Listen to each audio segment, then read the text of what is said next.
Good morning, good afternoon, good evening, folks. Michael Zuber with One Rental at a Time. And as I mentioned in the daily financial news this morning, we have a special guest at 9 o'clock Pacific. Let's welcome Jeff to the show. How you doing, Jeff? Great. Thank you. How are you, Michael? I'm doing very well. So thank you for accepting this invitation. So new members of the show are like, I'm not sure what I'm getting myself into, but why not? So thank you for doing this. Absolutely. No, it's my pleasure. I'm having a little bit of a surreal experience. I can't figure out if I'm watching one of your YouTube videos or having a conversation with someone. It almost feels like an out-of-body experience. Well, you are the star of the show today. And really where this came about is, right, you're a member of my course, you're in the Facebook group, and you posted about a win that you and your wife, Heather, had. So look at that. You got the card. Yes, I've got it. I'm trying to figure out if I should frame it or where to put it, but I'm hoping this will be, it says 1 of 500, but I'm hoping to get several more. So I will send out every time you do it, folks. And if you don't know what this is, basically what I want to do is I have a positive impact score I talk about every Sunday. The most important is people doing deals because one rental at a time helped them. So if you watch this channel, you're in the course, you read my book, if I've helped in any way, it's a very loose definition, help. I want to know, and I will send you one of these. And for the record, Jeff, I bought 1,500 of these because I plan to blow this out. great, because I was a little scared at the rate people were going for a while that I might be like 501 and miss out. So I'm glad to hear. No, I have full faith in the audience and what we do every day. So thank you for that. Why don't you talk about you and Heather, where you're at, what you do, and let's talk about the deal you got done, and then we'll just see where we go from there. Sure. So I'll try not to be too wordy. I can tend to be, but so no, my wife and I live out in West Texas with our family. We've got a few kiddos, and I work at a corporate job out here, and we've been out here for going on 10 years or so. And I've always kind of I've always kind of thought of myself as having an entrepreneurial mindset, but I'm not creative. And I'm not an engineer, so I'm not going to invent anything, and I'm not going to come up with anything new. So I always kind of struggled. I would enjoy reading those types of books and listening to podcasts, but I never knew, how's this going to manifest it, in my life, because I have no idea how I'm going to do it. So kind of fast forward a little bit, back in 2014, I was talking with a good friend that I went to college with, and he was telling me about a kind of a side hustle that he was doing where he was buying more than a few rental properties and was renting them out and making a good profit. And we were visiting him for the weekend, and I feel like that's almost all we talked about, because I asked him questions over and over, and I felt a little bad at the end of the weekend. But it was something that intrigued me from the get-go, and I never really pursued it. But over the next few years, I thought, you know what, maybe this is my niche. Like, I'm not going to create anything, but again, I'm administrative, kind of executive, if you will. So I can take something that already exists and I can run with it, and I can make it happen. I can make it better, put in processes and procedures and that kind of thing. So I thought, well, maybe real estate's the way that I'm going to do that. I mean, there's land, and we're not getting any more of it, right? And it's been an important thing since practically the beginning of time. So I thought, well, maybe this is my thing. So a few more years passed on. 2018 came about, and just that general time period for me. And I started investigating some more, reading books, listening to podcasts. I found out a couple more of my friends were doing the same type of thing. We just weren't ready personally to go ahead and jump in with our own deal. But in 2021, here early on here in May, I decided, okay, it's finally time to pull the trigger, get our first one. Decided to get a turnkey property. I thought that was a way to kind of get my feet wet. Yeah. And so we did that. And then about halfway through that closing process is when I found Dion from Dion Talks, and one of your experts. Found him on the Bigger Pockets podcast. And of course, he references you and gives a lot of credit to you. And so obviously I looked you up, found your website, found your YouTube videos, and I've been hooked ever since. And I've seen that. And not in a weird way, but I have so much respect for what you're doing and for what you bring to the table. That's changing my future and my family's future, honestly. Oh, that's awesome. I mean, I joined the course, but over the course of the last few months, I was adding it up last night. I've probably watched over 40 hours just of your YouTube videos. I mean, I watch the daily financial news almost every day. And then there's some days I watch all your videos that you post and I can't wait for the next day. Well, So that's impressive, because one of the things I struggle with is I actually have a goal of doing 5 unique pieces a day. And nope. I title them because I just generally feel like nobody's going to watch all 5, right? That's just what I feel. But yeah, to get support like this is awesome. And it for me, it's great to hear. It just makes me excited for the next day as well. So Well, that's part of what, yeah, I'm not trying to flatter you. I want to thank you for that and encourage you to keep on. So I appreciate that. I been a appreciate huge, that. Yeah, it's again, that Sunday positive impact score is why I'm doing this. It's why I created this course. It's why I bought 1,500, not 500, because I want to change people's lives. But the thing you learn when you have that real motivation, which I have, is I can't do the work for you. sure. I can't. Right. After I wrote my first book, One Rental at a Time, right, I said yes to every, hey, can I take you to coffee or lunch or, whatever. You just run out of time, because I'm still growing. I'm still running my business. I'm financially free. I want to enjoy my life. So pretty soon you just can't say yes to everyone. And that's where I'm like, okay, how can I help the most people? And Sure. that's why the course for me, when you're developing a course, for me, the most important thing was to smack you in the face out. Step 1 was like, okay, you're going to do the work right now, or you could stop. Yes. I'm not going to do any of this fuzzy why stuff or team stuff. Step 1, buy box, focus, daily discipline. Did that hit home with you when you started? Absolutely. And I'm glad that you're going this direction, because that's where I was hoping the conversation would go. Yeah, absolutely. From the get-go, I was surprised how quickly in the class we were creating that spreadsheet. We were talking about the buy box. And you make it, you simplify, I think, what for me took me from 2014 to 2021 to get comfortable with. If I would have found your course right away, I could have jumped in much sooner. And I mean that sincerely. But yeah, you take what could be a complicated process and you simplify it. And I've sat through plenty of trainings, just in the workforce, in the work world, where you sit through trainings with death by PowerPoint. Yeah. But I mean, your classes from the get-go, it's not complicated. It's straightforward. I love the pace at which you go, where you're walking people through things. You're saying, okay, let's look at this house.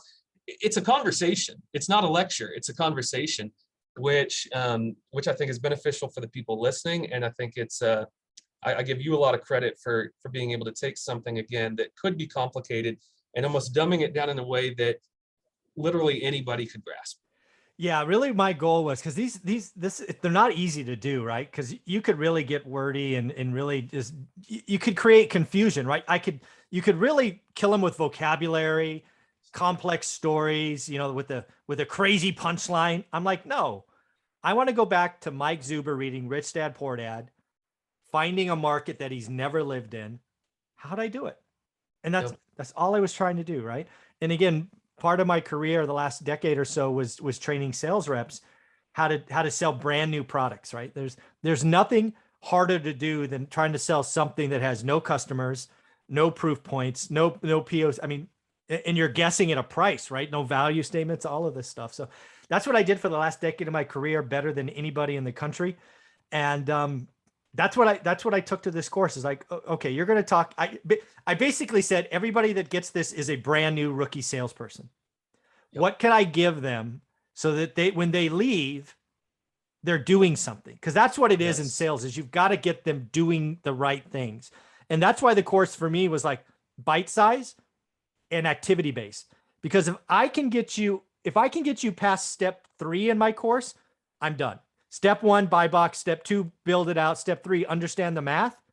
From there, I got you, right? You're done. You're productive salesperson, productive investor. You're off and running. So I'm glad that came through.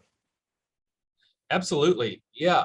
I think I spent so much time in, I think, what Dion has called the paralysis of analysis, where I didn't know where to start, what market to choose. Yeah. So yeah, I mean, it's very straightforward. Pick a market, get more specific, and do the daily discipline. Oh, I love that. So And then I want to talk about something that I didn't do right away. I added about a year later, which was the Facebook group.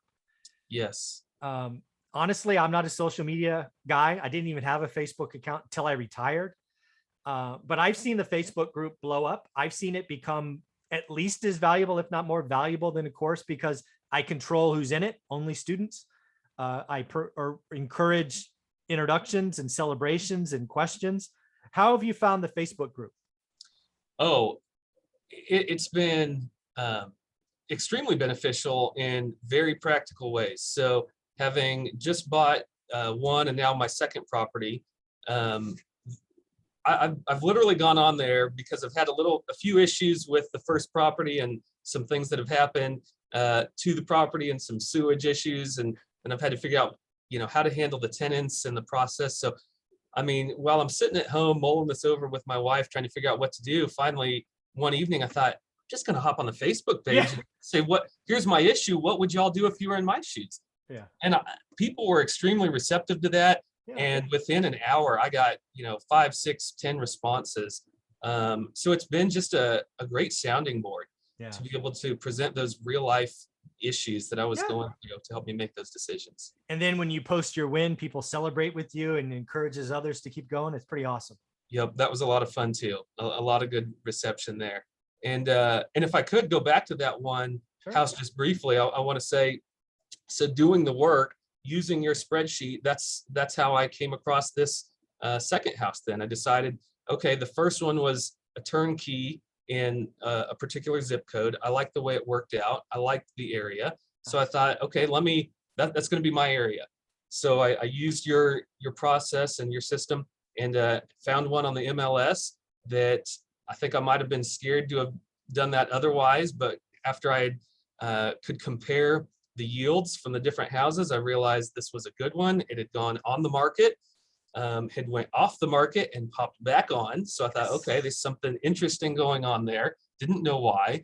Decided that the numbers, it wasn't a good or a great deal with the numbers that they were asking. So I played with the spreadsheet, tried to figure out what would make it work. Figured out about 9% off would make it work. Went to my realtor, said, it's going to sound crazy. Here's what I want to ask. I also think that the market's changing based on what I'm hearing from you. And I said, let's do it. What do I have to lose? Right. And they accepted. Yes. So, yeah. I mean, it was pretty cool to be able to put everything together and make it happen on that deal. Yeah, I just want people to realize what you said there. And again, it's all about the course, right? I want you to pick your buy box. You found your area. I want you to look at it all the time. And when you look at it every day, you notice little subtle changes that you would miss otherwise, right? I mean, just the simple knowing of, hey, it came on, came off, came back. You're like, motivation. And then the biggest thing you said, I want people to realize is I don't give a rat's tail what the asking price is. I want you to do the math and figure out what a good or great deal is in your market. I don't pick markets for you. Pick whatever you want, but learn average and then go create good or great. For you, that meant a 9% discount. And for lots of people in today's market, they're like, my agent's not going to write that offer. But if you call them up and say, hey, I've done the math, this, and if they say no, go to someone else, but write the offer that makes sense for you. So great job, Jeff. Thank you. Well, thank you for your input and your guidance. Yeah. And the other thing I want to talk about is on the card, it says you and your wife, Heather. So how does that, I mean, is she helping with this? Are you talking with her weekly about what's going on? How is the relationship? Is Heather all in? Yes. Thanks for asking that. So she's all in. I'm kind of the geek of the family, and we have kind of a separation of powers, if you will, as far as just things that we're responsible for in the house. Sure. This is one that she's entrusted to me, but she's definitely on board. We talk about it. And even with our kids, it's something that I've wanted to include them on because I do hope that it will change our future and their future. I mean, the immediate goal is to save for college for them if they choose to go. But, I'd love to be able to just set them up in a good position as they get older. So, yeah, we're pretty candid about just sharing some of this with them. I've got a 9-year-old son that I was telling him about real estate and some of the pros and cons and, how we're going to buy a house for for X amount of money, and it's going to cost us, Y amount each month, but somebody else is going to pay us Z. And so Yeah. each month we're going to make more. And he just looked at me, he said, can I get somebody to pay me to live in my bedroom? He's 9 years old. I was like, you figured out subletting pretty quick. But I love you're house hacking right now. You're house hacking. Right. He's house hacking at 9. He's like, I'll move it with the brother downstairs. But no, I feel like it's an opportunity that we can all share in, and I want them to learn these principles early, Awesome. because these are the things that kind of make the world go round. So very cool. Well, I know you had a couple of questions for me, I think, ahead of time, so let's get to those. Sounds good. So a couple times over the last week or so on your YouTube videos, you used the term, I believe it was positive carry. Yes. And while I could have Googled that, I thought, you know what, I'm going to save that question for you and get your insight on that. Yeah. So positive carry is basically the calculation of what does it cost to borrow and what is the asset yield. So simply saying a positive carry is, say, borrow at 4 and earn 8. Sure. That's a positive carry, right? So the whole answer, and that's really a Wall Street term. And that's why they go out and borrow gazillions of dollars at 1% because they can make 5%. Because the answer is, if you can borrow at 1 and earn 5, how much money do you want? All of it, right? That's kind of the answer, the joke answer. But yeah, that's what positive carry means. Okay. No, that concept certainly rings true. And that's obviously part of why we're doing what we're doing. I've just never heard that term. So yep. Appreciate it. Another question that has to do with a good or a great deal. And I've heard you say that you can't determine that for different people. They know their markets. They're the only ones who can do that. Mm-hmm. So the way I've approached it, and I just want to know your thoughts, and I'm going to guess that I'm probably overcomplicating it, but on my spreadsheet, I've actually used a couple formulas and tried to rank these in terms of like a percentile. Sure. So I've thought, okay, if an average deal is a 40 to 60 percentile, then a good one would be 60 to 80, and a great deal would be 80 to 100. Is that good? Am I overthinking it? So really what you've done, for people that can't keep up, is you build a standard deviation for your market, right? It's a bell chart. Sure. Bell chart? Is that what they call it? Anyways, right? That's what you're doing. It's like one standard deviation is good and 2 is great.